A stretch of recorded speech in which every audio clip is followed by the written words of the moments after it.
El 8 de marzo es memoria y exigencia de justicia. La violencia contra las mujeres es una violación de derechos humanos.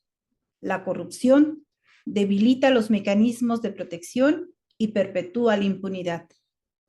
Desde el CPC de Baja California Sur y desde la Red Nacional de Género, convocamos a vigilar el cumplimiento de políticas públicas con perspectiva de género y a participar en ejercicios de Contraloría Social. Asimismo, impulsamos la generación de insumos y metodologías que den evidencia del avance y cumplimiento de dichas políticas. Les invitamos a seguir contribuyendo a acciones y propuestas afirmativas que honren la lucha histórica en contra de la violencia hacia las mujeres. Hola, soy Patricia Talavera, presidenta del Comité de Participación Ciudadana del Sistema Nacional Anticorrupción. La métrica del Sistema Nacional Anticorrupción, que mide el impacto diferenciado de la corrupción, estima que las mujeres padecemos en un 42% más la corrupción que los hombres. Soy mujer y combatir la corrupción también es una forma de luchar por nuestros derechos. La corrupción nos quita oportunidades, nos limita en el acceso a la justicia y profundiza las desigualdades que vivimos todos los días. Desde el Comité de Participación Ciudadana Nacional y desde la Comisión de Género de la Red de CPCs, convocamos a construir una agenda anticorrupción con enfoque de género, basada en legalidad, transparencia y participación ciudadana. Este 8 de marzo seguimos alzando la voz por nuestros derechos, hasta que la dignidad se haga costumbre. Hola, soy Marcela López Serna, integrante de la Comisión de Género y en este momento presidenta del Comité Coordinador y del Comité de Participación Ciudadana del Sistema Estatal Anticorrupción de Aguascalientes. Y hoy vengo a platicarte acerca de la violencia política en razón de género. Cuando hablamos de la tipología de la violencia, esto se refiere a los diferentes tipos de violencia que pueden ocurrir en contra de las mujeres por el simple hecho de ser mujeres.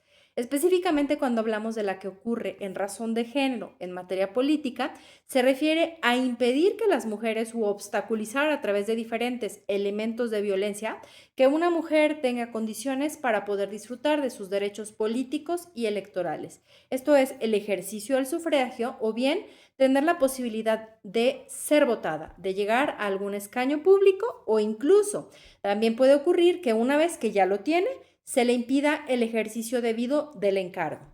¿Por qué es importante hablar de violencia política en razón de género?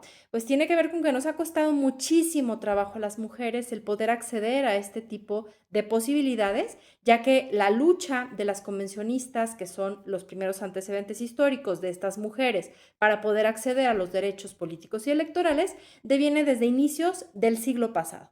En el caso del Estado mexicano no es sino hasta 1953 que tenemos la posibilidad de votar y posteriormente de poder ser votadas. Y pues bueno, hablar de violencia política refiere justamente a esta determinación que puede ser social o que puede ser de un individuo o de varios, incluso mujeres u hombres, que impiden la posibilidad de que las mujeres ocupemos esos escaños. Porque es importantísimo que las mujeres, como decía Ruth Bader Ginsburg, ocupemos los cargos de toma de decisiones? Pues porque en gran medida la posibilidad de aportar la perspectiva de género y de que los beneficios y las condiciones adecuadas para la vida de las mujeres ocurren, tiene que ver con que también nosotras estemos presentes en las discusiones y podamos llevar estas necesidades que vivimos en carne propia las mujeres, que tienen que tomarse en cuenta para que las condiciones que ocurran en nuestro país efectivamente sean de igualdad sustantiva. Hola, esta información puede interesarte. Quizás has escuchado algunas publicaciones o algunos titulares que dicen la transparencia institucional es súper importante, la opacidad daña y genera y propicia la corrupción. Frente a ello, desde la Comisión de Género tenemos 3 recomendaciones que hacerte donde puedes trabajar en alianza sociedad civil organizada con el sector público. La primera de ellas es instar a el sector público a publicar y publicitar información de manera periódica, sea mensual, trimestral o semestral, siempre y cuando sea en formato de datos abiertos, contenga metas y objetivos contundentes, te informen de manera puntual en qué se está ejerciendo el presupuesto y te den cuenta sobre los resultados de las evaluaciones de impacto. Segunda recomendación, plataformas digitales. Pueden ser las plataformas de transparencia o plataformas de información proactiva, focalizada, con sentido social, u otro tipo de plataformas donde en un lenguaje ciudadano se priorice desde el sector público brindar información a la sociedad para mejorar la toma de decisiones y mejorar los entornos y los ecosistemas donde interactuamos.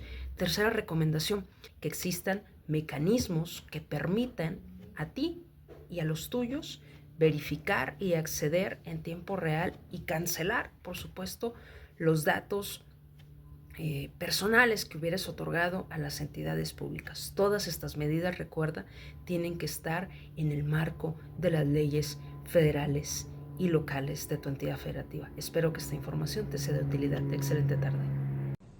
En el marco del 8 de marzo, Día Internacional de la Mujer, quiero hablar de una violencia que está creciendo. La violencia digital contra mujeres, adolescentes y niñas. No es solo un tema tecnológico. Es un desafío de prevención institucional y social. Las agresiones en línea dejan huellas reales, afectan la seguridad, la dignidad y el proyecto de vida.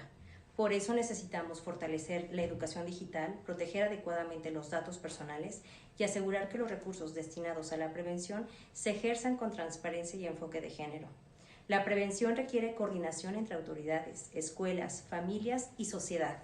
Desde el Comité de Participación Social del Sistema Estatal Anticorrupción de Jalisco, impulsamos la integridad pública como base para que las políticas de protección se implementen con responsabilidad. La violencia digital no se resuelve señalando, sino coordinando. Prevenir es una tarea compartida y proteger a mujeres, adolescentes y niñas en el entorno digital nos corresponde a todas y todos. Hola, soy Diana Marisol Flores Rivera, consejera del Consejo de Participación Ciudadana del Sistema Estatal Anticorrupción del Estado de Coahuila de Zaragoza y presidenta de la Comisión de Género e Inclusión de este colegiado.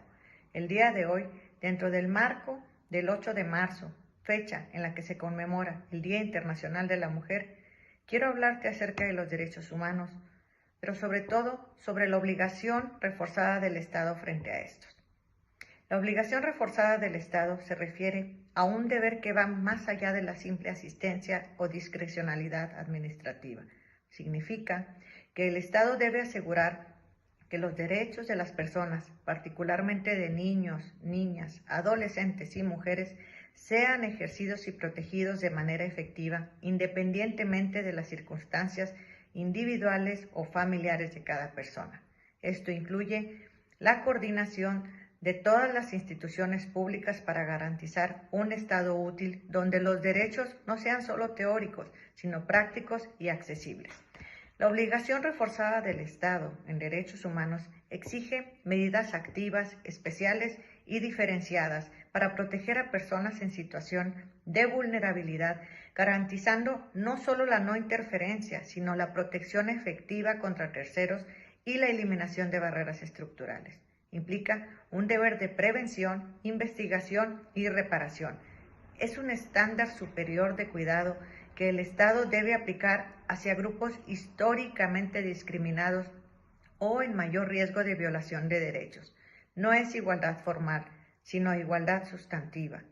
No basta con un discurso político o público, ni con tener leyes o instancias a donde se pueda acudir a denunciar la violación de derechos humanos. Se requiere de voluntad, se requiere de servidores públicos comprometidos y sobre todo del cumplimiento por parte del Estado de esta obligación reforzada de hacer valer, garantizar de manera efectiva y eficiente el goce y el cumplimiento de los derechos humanos de todas las personas, en especial de las mujeres. Hola, soy Susana Frinler Moguel Marín, presidenta del Comité de Participación Ciudadana de Campeche e integrante de la Comisión de Género de la Red Nacional de CPC. En el marco del 8 de marzo, Día Internacional de la Mujer, les voy a hablar sobre el tema violencia estructural. El concepto de violencia estructural no es un tema nuevo. Dentro de la década de 1960, el sociólogo Jonan Galtung distinguió 3 tipos de violencia: la violencia directa, la violencia estructural y la violencia cultural. Y determinó que la violencia estructural era cuando las instituciones o sistemas sociales generan desigualdad, pobreza, exclusión o discriminación. Básicamente, la violencia estructural se fundamenta en que no depende de una persona agresora identificable.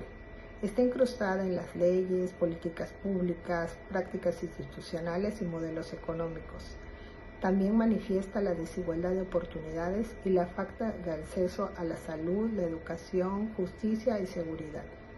Un ejemplo de ello lo podemos ver con la impunidad. Cuando un sistema de justicia no sanciona la corrupción o la violencia de género, está ejerciendo violencia estructural al permitir la impunidad. Es decir, la violencia no surge de la nada, es el resultado de desigualdades históricas que se han normalizado a lo largo del tiempo. Cuando hablamos de violencia estructural, es a través de todas las condiciones sociales, económicas, políticas, es donde se coloca a las mujeres en situaciones de desventaja, es decir, con menos oportunidades, menos acceso a la justicia y mayor vulnerabilidad. Hablar de violencia estructural es reconocer que no basta castigar los hechos, tenemos que transformar las condiciones que lo permiten. La violencia estructural ha evolucionado de ser un concepto académico a ser una herramienta clave que nos permita analizar por qué persiste la pobreza, cómo influye con el género, por qué se mantiene la desigualdad entre hombres y mujeres, por qué la corrupción genera daños sociales profundos y por qué la impunidad es una forma de violencia estructural. Este 8 de marzo, desde la Comisión de Género de la Red CPC, reafirmamos nuestro compromiso a la no violencia estructural. Y cierro con esta frase: la corrupción no solo es robar dinero, roba derechos, y cuando se roban los derechos, se ejerce violencia estructural. Mi nombre es Marta Elizabeth Moreno García. Soy presidenta del Comité de Participación Ciudadana del Sistema Estatal Anticorrupción de Baja California e integrante de la Comisión de Género de la Red Nacional de CPC. Hoy les vengo a hablar sobre el acoso laboral. Rompamos el silencio contra el acoso laboral. El acoso laboral o mobbing es una conducta persistente de violencia física, psicológica y sexual en contra de las mujeres por razón de género. Busca humillar, excluir a la persona de su entorno laboral. Esto violenta directamente la dignidad y los derechos humanos. Las estadísticas no mienten. Las mujeres somos las principales víctimas del acoso laboral. En México, al menos 7.9 millones de mujeres han experimentado situaciones de violencia laboral, sexual, psicológica y física. 5.5 millones de trabajadoras han sufrido agresiones de acuerdo con la encuesta nacional sobre la dinámica de las relaciones en los hogares expedidas por el INEGI. El acoso laboral no solo afecta la productividad, destruye vidas y especialmente las de las mujeres. Los protocolos contra el acoso laboral deben estar vivos y existir. Por eso, desde el Comité de Participación Ciudadana del Sistema Estatal Anticorrupción de Baja California y de la Comisión de Género de la Red Nacional de CPC, no solo invitamos, sino que exigimos y hacemos un llamado enérgico a las instituciones y a las empresas para que emitan esos protocolos de prevención del acoso laboral. Exigimos mecanismos de control independientes y de transparencia absoluta en los reportes de incidentes y la rendición de cuentas, ya que este es el primer paso para la erradicación del acoso laboral. El silencio es el cómplice. Exigimos y luchamos por espacios seguros y libres de violencia. Exijamos respuesta hoy. Que los protocolos se apliquen y no se archiven. En el marco del 8 de marzo, Día Internacional de la Mujer, es importante señalar que la realidad de las mujeres indígenas está marcada por la violencia y la desigualdad, pero también por la resistencia y la dignidad. Hoy enfrentamos múltiples formas de violencia en el hogar, en la comunidad y en las instituciones, Esta realidad está vinculada a una violencia estructural que se refleja en la falta de servicios básicos y en el acceso limitado a la educación, la salud y la justicia con pertenencia cultural. La corrupción agrava estas desigualdades cuando los recursos no llegan a nuestras comunidades, cuando los programas no se aplican con transparencia o cuando la justicia se retrasa. Quienes más lo resentimos somos las mujeres indígenas y las niñas. La lucha contra la corrupción es también una lucha por nuestros derechos. Significa exigir que los recursos públicos se administren con honestidad y que las instituciones respondan a nuestras necesidades reales. La dignidad no puede depender de la lengua de que hablamos ni del territorio donde nacimos. Garantizar los derechos de las mujeres indígenas no es un acto de buena voluntad, es una responsabilidad del Estado y una condición para que exista justicia real. Implica garantizar acceso a la justicia en nuestras lenguas, participación política efectiva y condiciones reales para vivir libres de violencia. Exigimos un Estado que combata la corrupción y atienda las causas estructurales de la desigualdad y la violencia, porque cuando las mujeres vivimos libres de violencia y participamos en las decisiones que afectan nuestras vidas y territorios, se transforma nuestra historia y se fortalece el futuro del país. Políticas efectivas contra la corrupción y la violencia nos acerca a un México más justo, más honesto y verdaderamente democrático. Nos acerca al buen vivir. Y Chospatoy Vila Contonique.